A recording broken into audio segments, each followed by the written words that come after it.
Le Liban, terre fertile et pays aux nombreuses ressources en eau. Sa situation pour l'agriculture en fait un cas enviable au Moyen-Orient.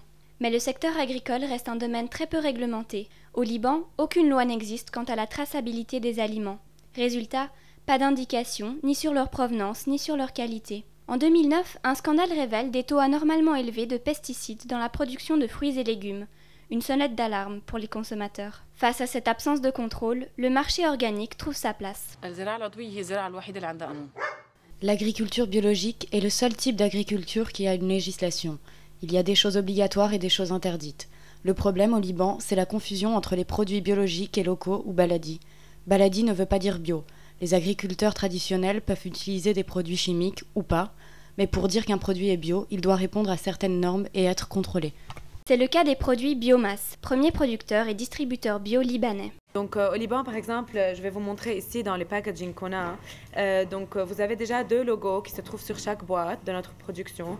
On a celui de l'IMC qui est l'Istituto Mediterraneo di Certificazione. Donc c'est un agent qui est au Liban en fait, mais qui suit les normes européennes. Donc déjà vous pouvez voir du nom que c'est une appellation italienne. Et puis le logo de l'Union européenne pour l'agriculture que vous pourrez trouver aussi d'ailleurs sur leur website.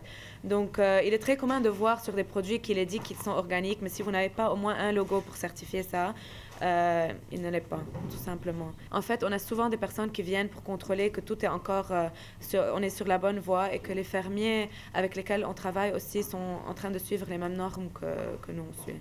Manger bio est donc l'un des rares moyens de savoir exactement ce qu'il y a dans notre assiette. Sur cet œuf, par exemple, un code indique le lieu de production. Et pour qu'un œuf soit bio, le rythme naturel des poules doit être respecté.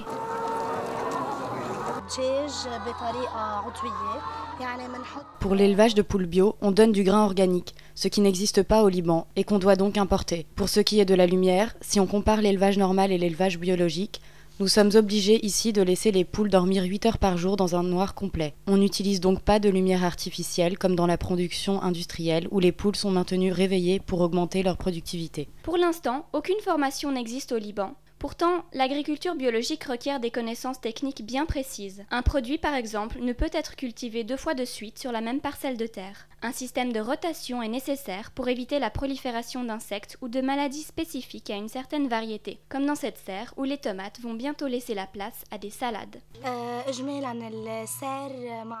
Les serres sont beaucoup utilisées dans l'agriculture normale. Pour le bio, les gens ont souvent un a priori négatif sur la culture en serre. Ils pensent que pour qu'un produit soit bio, il ne doit pas être planté sous serre. Pourtant, si nous utilisons des serres, ce n'est pas pour ajouter des engrais chimiques ou accélérer la pousse. C'est pour protéger les plantes du vent et du froid. Si ces réglementations garantissent une qualité, ce n'est pas sans coût. Le prix élevé du bio s'explique par une production lente et plus onéreuse ainsi que par l'obligation d'importer des grains et fertilisants organiques inexistants au Liban. Ce surcoût est le principal frein à la consommation du bio. C'est pourquoi ce marché trouve son succès essentiellement auprès des classes moyennes et aisées libanaises. La différence des prix, en fait, ça varie entre 30 et 60% en plus.